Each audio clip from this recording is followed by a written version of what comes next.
some big changes are coming for the turtles, and the whole setup, their setup is changing, their location is changing. It's gonna be awesome. So I've done a couple little updates on this 180 gallon aquarium right here, and it is going to be used pretty soon. So kind of leading up to that, I've been doing a whole bunch of stuff. First of all, I put in a utility sink. So the turtles are gonna be moving down to the basement. I just finished building out the whole basement, put a family room in, put a bedroom in, and in order to do water changes and whatnot on 3 tanks, I needed water down here. So this utility sink went in. So now I'll be able to, and the nice thing is, what's awesome about this, the reason it looks so crazy, is because it has extension arms on there to raise this thing up so that a 5-gallon bucket can fit in here. But really, it has the adapter already set up on there to hook up to a hose. So I'm going to be able to hook a hose to this and run it right into the tanks. And I can pump it out into here too as well. Also, this flows at 4 gallons per minute. Your average faucet is like 1.5 to 2.2 gallons per minute. This thing flows at 4 gallons per minute. So this thing is very fast. So anyway, it'll be running out here. So this was just concrete, nothing was in here.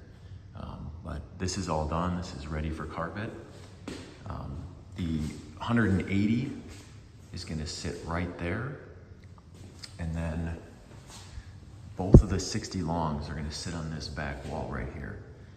So this right here, all this wood that I just cut, is going to be the new stand for the 180 gallon aquarium. So I don't like the stand that, when I bought it, it came with this stand, and I just don't really care for it. I'm probably gonna repurpose it for something, I don't know, but as of right now, that is going bye-bye, and that 180 gallon aquarium is going to be put on a brand new stand. So for the main reason is because whoever made this, so it's not a bad stand, but there's literally a tiny little knockout in the middle to get in to grab things, which I could never fit a filter in this because this will be up against a wall right here. So yeah, and this thing I just don't like it. So anyway, that's getting rebuilt. But yeah, this is the setup right now. Eventually I'll be getting carpet in here within 2 weeks, and then I'll be able to get this thing going. Then I'll have an update at that time. I'm gonna kind of do a little piece together video, kind of just showing the process of building this stand. But yeah, so first step, this is what I do. This is gonna be the actual top. So I'm doing 2x6s for the top, and then basically it's gonna be another one like this, but I'm just gonna use 2x4s. I don't need 2x6s on the bottom. So I'm gonna have a frame of 2x4s around the bottom, and then there's gonna be some vertical plates that go through there, but I'll kind of go over that as the video goes on. Okay, so here is where I'm at right now. So that piece on the ground over there, the 2x6s, that's gonna be the top. This is the bottom right here. So basically that's the ground and this is up. So how this works is everything here is level and square and everything else. And then once it's all together, check it again. If there's just slight out of tolerance pieces, I'll just end up sanding them just a little bit. But basically this is what happens at this point. So your actual support is coming from these right here. So these right here just kind of keep everything square. And I do take the extra time to run them the whole distance because they do get a little bit more support. And then of course, I put a sheet of plywood across the top of this as well, and the bottom. I put a shelf on the bottom. So basically what happens is this. So this is gonna come in here like this. This 2x6 that's vertical, that's the support for the tank right there, mainly coming from those 6 spots. And then basically what happens is that piece there, well, it'll come down, it'll sit right here, and then I'll also put a little 2x4 right here as well. So I'll show that in a little bit. So I thought I'd add something here. and it's the importance of clamps. So the very first stand, or probably a couple stands actually that I made, I didn't use any clamps. No corner clamps and no clamps at all. So, you know, I had a level, but it makes it a lot harder, and you're gonna get a much better product if you use clamps, and this is why. So basically this one here is already screwed in. This one I'm going to screw in right here. In order to get that level though, the square on this corner, you really have to clamp it, because if you just start screwing in on that, you're never gonna be able to do a good job. And that's even if you decide to pre-drill it, which these are all pre-drilled by the way.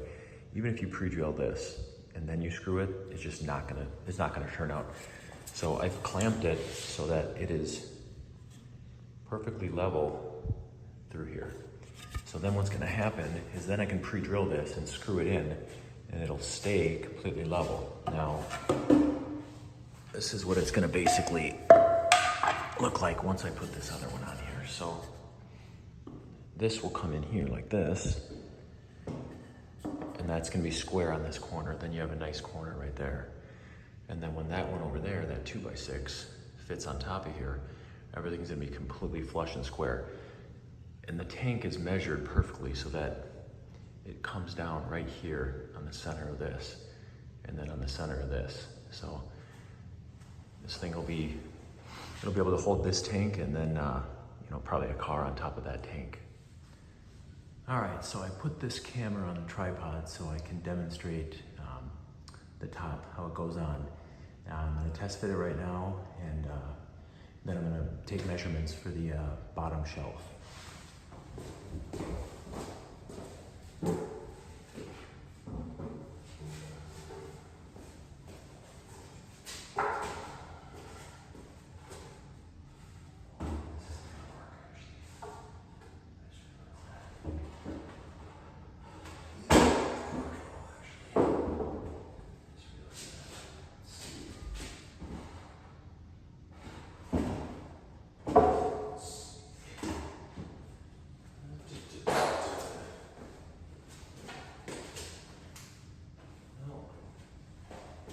Two people, this would be simple.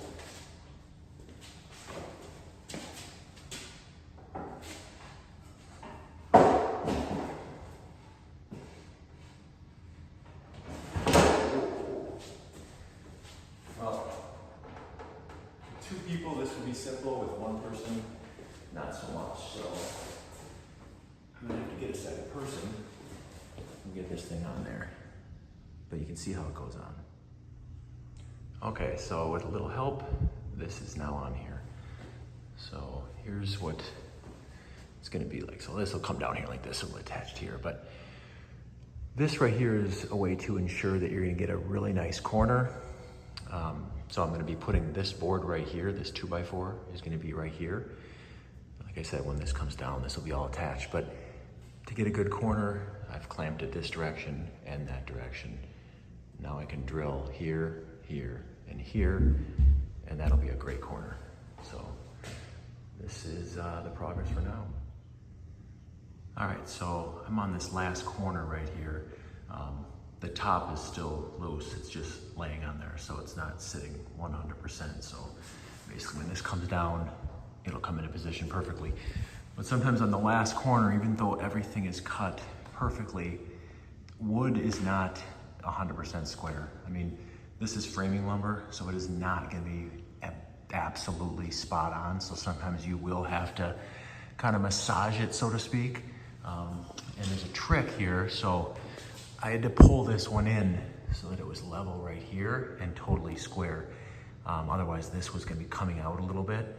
So basically this whole thing had to get kind of pulled in just a little bit, where what I did, and this little trick here, if you angle the screws, so this one here is angling down and this one is angling slightly up, pre-drilled. When I screw this in, it's gonna hold this corner together really tightly. And then I'll put one in at the top there. So basically, it'll be like this. So.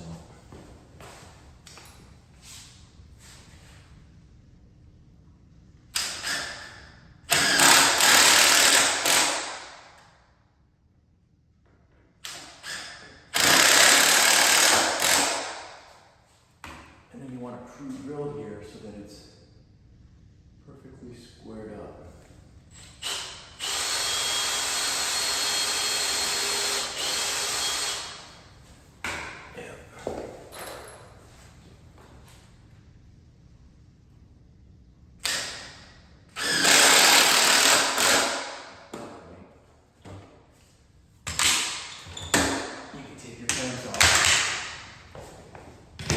And it's square still. Okay, so here is the stand currently. And what I'm gonna be doing now is I am going to be building the shelf that is gonna sit on the bottom here. Most people that build their own stands do not put a bottom shelf on there because it is a lot of extra work. You have to cut it just right if you really want it to fit nicely in here. So it's gonna take some work, but some of these tools do make it easier. I don't have a table saw. The setup, it just takes too much room up. It just takes up way too much room for a proper table saw setup. So as long as you have the proper stuff, you can do this. But anyway, so what I'm gonna do is I'm gonna cut this off at 73, and I'm gonna rip it down at 25 inches. This is 73 by 25. And then I'm going to lay it out and very carefully mark it off so that I can jigsaw this out. I might use my multi-tool for some of it too, but basically when it's done, I want this to lay perfectly inside this frame. And it does two things. It stabilizes all of this, because when you have a 1/2 inch sheet of plywood coming around here, and I screw it down into the perimeter, it just helps keep this thing totally locked in. And then of course it's a lot nicer. Instead of laying things down in the carpet, you get to lay it on a shelf. So it's going to be a lot better overall. It does add a little more weight, but I think it's worth it. So I'm going to get that done and then we'll see what it looks like. All right, so I basically got this thing down to 73 inches, and now I need to cut it to 25. Yep, I'll be off by 1 inch being able to rip it right down the middle, because if I could have ripped it down the middle, I would have been able to use one on the bottom and then one on the top. Unfortunately, that's not the case. So I have another one waiting over there so that I'll be able to do that one at 25 as well. So, whereas the other one, going the 48 way, I was able to use that handy little clamp, and helps me rip it right down. Well, I don't have one at 48 or even 73, so I have to go ahead and make one out of a 2x4. So I'm sure there's plenty of prodigies out there who could rip this line with a circular saw without this jig on there, but I'm not one of those. I do know my limitations, so instead of possibly risking it veering off or making a wrong cut, because you only get one chance at it, I use that. It takes a little bit to set it up, but I know it's gonna be cut straight when it's done. And then when I'm halfway done with this cut, I'm gonna have to move these sawhorses. I'm gonna have to move one of them underneath here, perpendicular to this, because otherwise if you just start sawing down this thing, it's gonna fall down and break in the middle, and it's just not gonna work out. So it takes a little bit to do one cut, but when it's done, and I'm not in a hurry. All right, so I used the jigsaw and cut this out. So hopefully, if everything is measured correctly, this should drop right down into there. The only issue I may have, and I might have to knock it around a little bit, is I measured off the bottom, obviously, so hopefully fitting it through the top. See, the easiest way to do this would have been just put a piece of plywood down on top of the frame and then build these uprights on top of it, but it definitely would not be as strong, not even close. It would be terrible. So basically, this is the way it has to be done if you want it done right, and hopefully it works out, so we will see.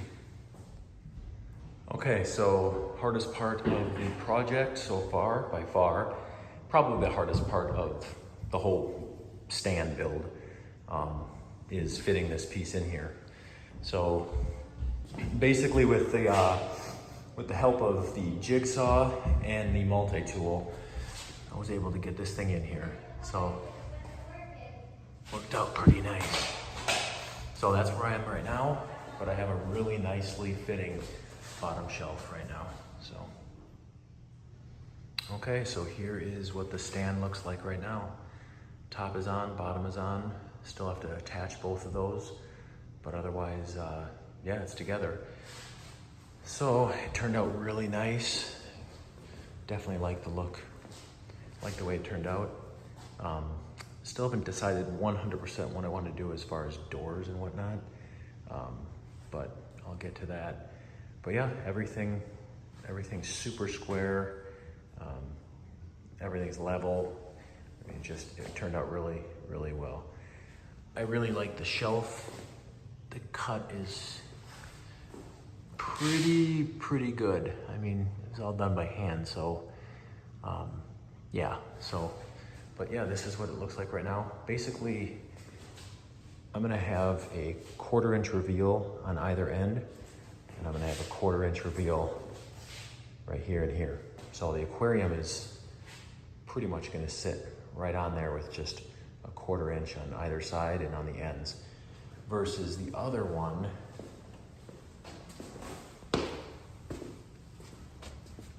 the stand that was, I just didn't like it. I mean, it's bulky looking, looks really old school, like country cottage style. I don't like anything about this stand, to be honest, but anyway. That one is going to be really, really nice when it's done. So I will revisit this video when it gets closer. Okay, so right there where that is sitting is exactly where it's going to be sitting. Of course, when the carpet gets installed. But this is gonna be the end of this video. I'm gonna do a part 2 once I, put the sides on, the front. I'm gonna do a back on there. It's gonna be one of those thin style backs. I don't want to add too much more weight to this. And then I'm gonna do doors. So I haven't decided on what I'm gonna do for the doors. If you notice, it's a little offset, which was my plan. As long as everything is square and level, this is actually a really good way to do this. It just takes a little bit more time making sure everything is perfect. But basically, if you look at it straight on, the midpoint is right there. So now the reason I did this is so that it's structurally stronger, and you've got that slight stagger in there. So this thing is gonna be a beast. So especially once I get the sides on in the front, it's gonna make it that much more secure. This thing could hold thousands of pounds. I mean, I don't know how many, thousands and thousands of pounds. But yeah, it's gonna be super nice when it's done. But basically, the reason I put it exactly where it's gonna be sitting, of course there's gonna be carpet here, but this is what you wanna see. So, especially the bigger the aquarium, the more you really need to make sure you see this. Because if you don't get it level, you can have some real problems. That's why people have their aquariums crack, because they're on stands that aren't level. And the heavier the aquarium, it just, exasperates that problem, and that's why you get cracked aquariums. So this is it for this video, and then I'll do a part 2 when it's finished.